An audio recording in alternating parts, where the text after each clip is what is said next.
Building with Papa. Okay, this is a glass cooktop on a stove. It broke. It's a new stove, but we're going to replace it. Okay, now we have this stove and it has a cracked top. The glass is broken. First, you have to remove these screws that are on the sides. There's two Phillips towards the back, and then there's two hex heads towards the front. Remove all four of these first. Then you're going to have to move around to the front, and you take off the knobs. You can open the door and you'll see these screws underneath. You need to remove those screws. They're holding the plastic frame in that holds the control panel.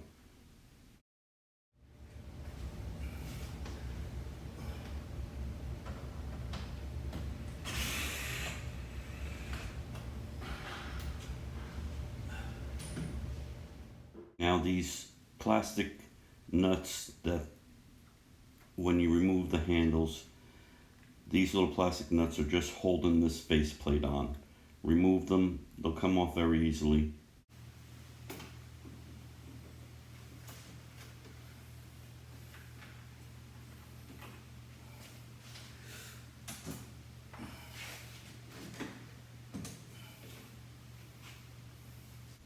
Once you remove the faceplate, there's four screws here.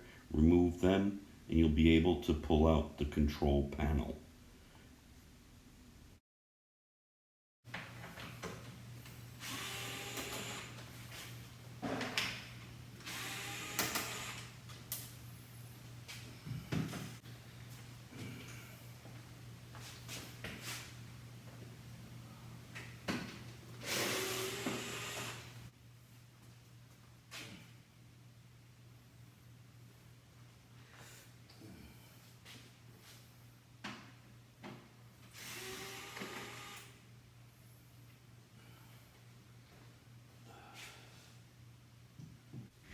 Okay, now you can remove the control panel.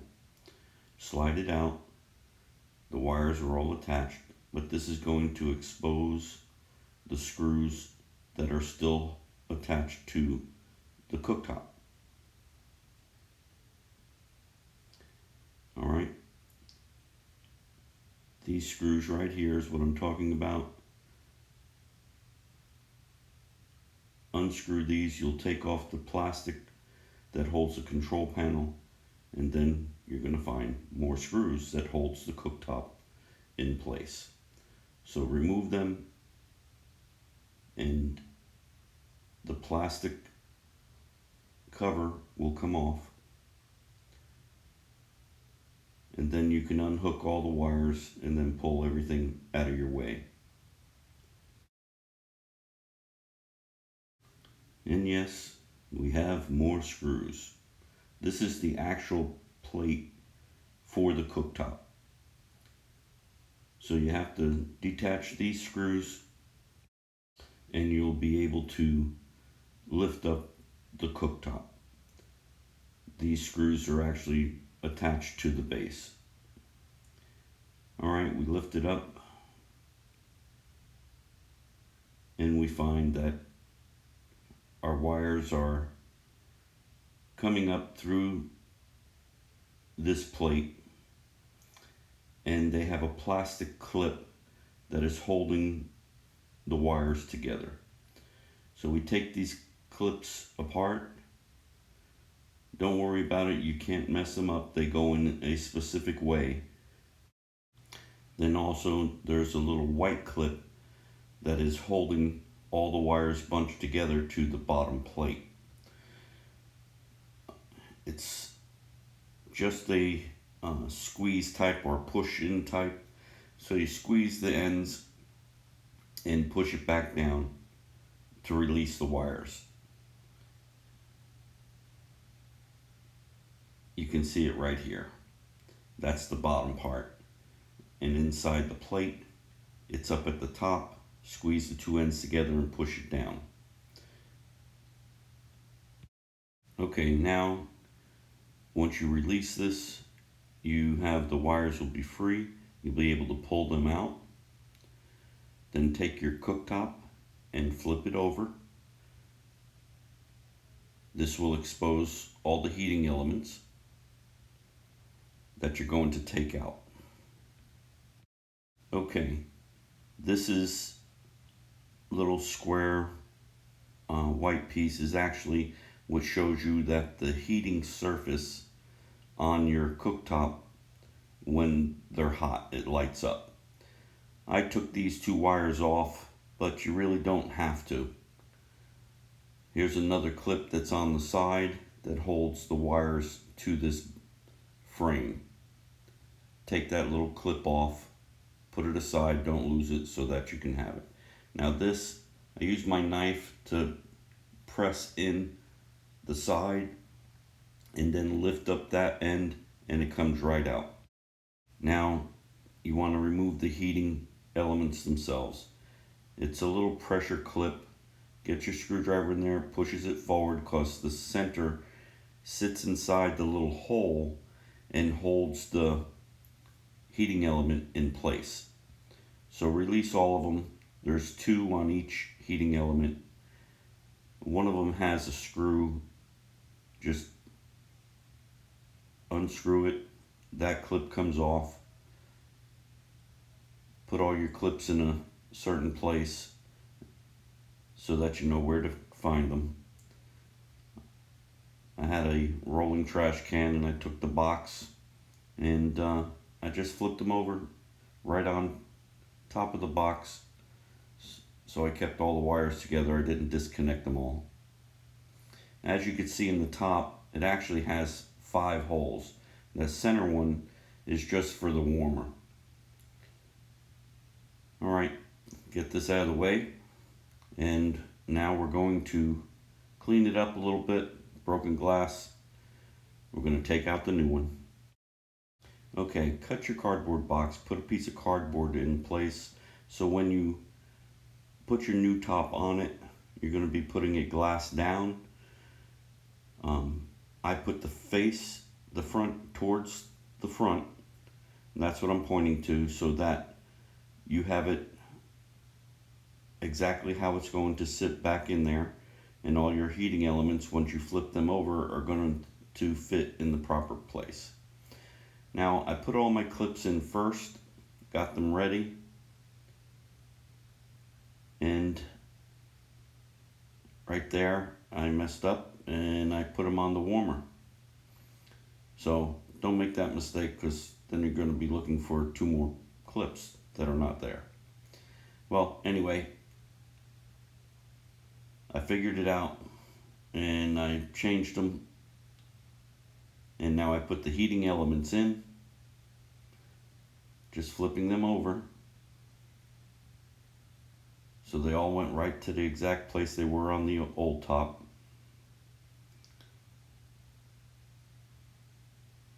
And now you just have to push the clips in, because they're just push clips. Now on the heating element, there's a little hole that the center of the clip fits into. Okay, you want to hear that snap. And then they sit in there nicely, centered to where they're supposed to be. They're a little tough to push on, but they go in. Yes, remember that little clip that holds the wire to the face? That keeps all the wires away from the heating elements so that they don't get damaged. Okay, the heating elements are in. The clips are pushed into the proper spot. You see that little hole? They clip right into there. You'll hear it snap, and they're all set in place. Alright, now let's put the little indicator back in. It has hooks on one side and a snap piece on the other.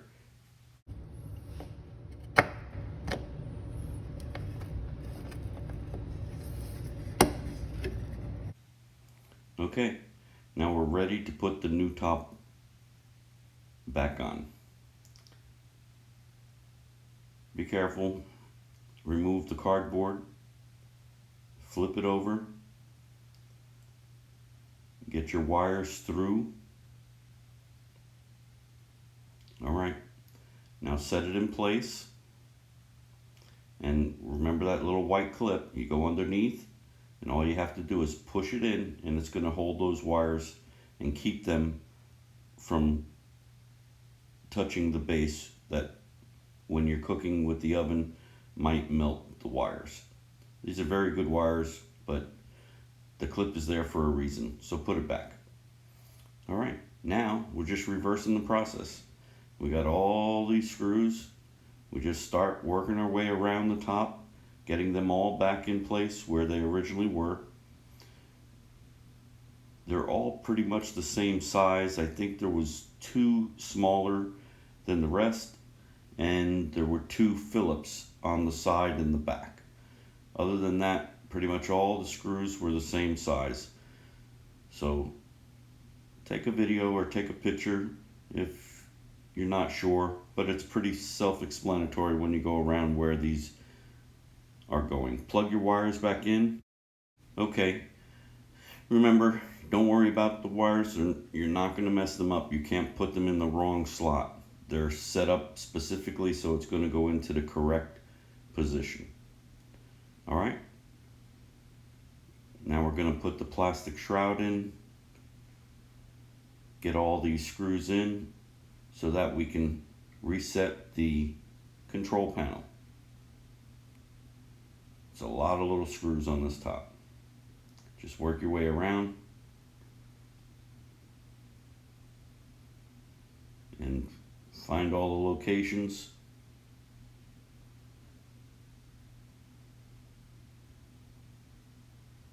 All right, now your control panel goes in. Remember, there's 4 screws that hold this in.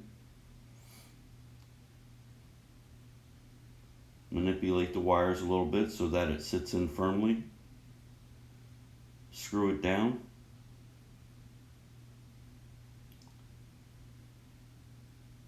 Well, I think this is coming together quite nicely.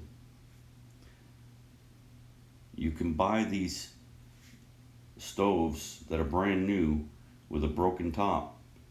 Negotiate, get it cheap, and then order the correct top from the manufacturer. They'll deliver it right to your house, and you can install it, and you can have a brand new stove for about half the price. Well, I think it's coming together quite nicely. You just reverse the process, putting our cover plate back on. The plastic nuts, they screw right onto the top.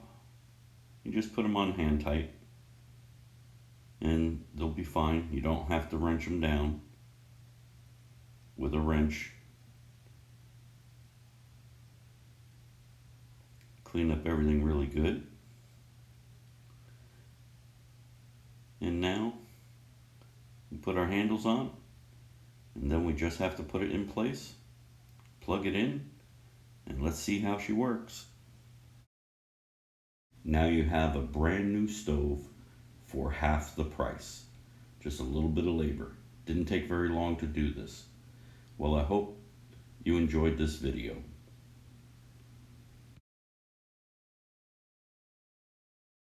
Building with Papa. Like, subscribe, and ring that bell. I hope this helps you. See you on the next one.